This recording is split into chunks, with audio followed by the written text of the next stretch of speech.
একজন হিন্দু মেয়ে ইসলাম ধর্ম গ্রহণ করে একটি মুসলিম ছেলেকে বিয়ে করেছেন। মেয়েটি কেন হিন্দু থেকে মুসলমান হলো এবং কেন একটি মুসলিম ছেলেকে বিয়ে করেছে তার বিবরণ দেওয়া হলো এখানে।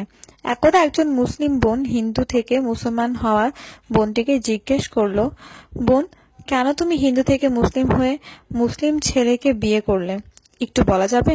উত্তরে সে বলেছিল, শ্মশানে যখন আমার মায়ের লাশ পোড়ানো হয় তখন তার শরীরে আগুন ধরার সাথে সাথে হাত পায়ের রগগুলো টানা দেয়, ফলে মায়ের লাশটি দাঁড়িয়ে যায়। তখন একজন ব্যক্তি মায়ের লাশটি শোয়ানোর জন্য লাঠি দিয়ে খুব জোরে জোরে পিটাতে থাকে। পিটানোর চোটে হাড় ভাঙার শব্দ পাই আমি।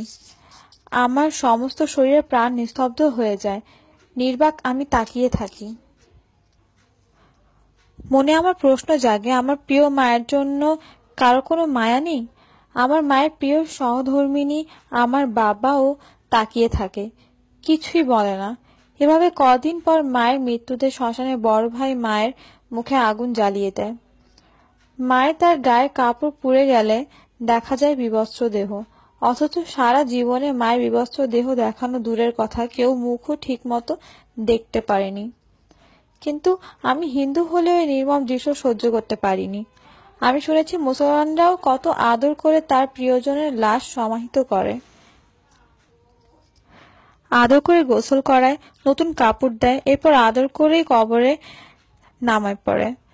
কবরে সরাসরি মাটি চাপাও দেয় না, প্রথমে চাটাই বাঁশ দেয়, তারপর মাটি দেয়। কি সুন্দর আয়োজন!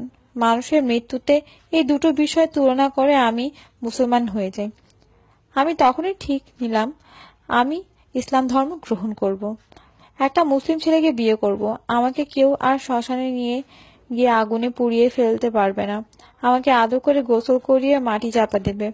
আর এজন্য আমি ইসলাম ধর্ম গ্রহণ করে একটি মুসলিম ছেলেকে বিয়ে করেছিলাম। সুবহানাল্লাহ, সুবহানাল্লাহ। এই দিনে ইসলাম ধর্মই হচ্ছে একমাত্র শান্তির ধর্ম। ভিডিওটি লাইক দিন এবং শেয়ার করুন আর আমাদের চ্যানেলটি সাবস্ক্রাইব করুন। ধন্যবাদ।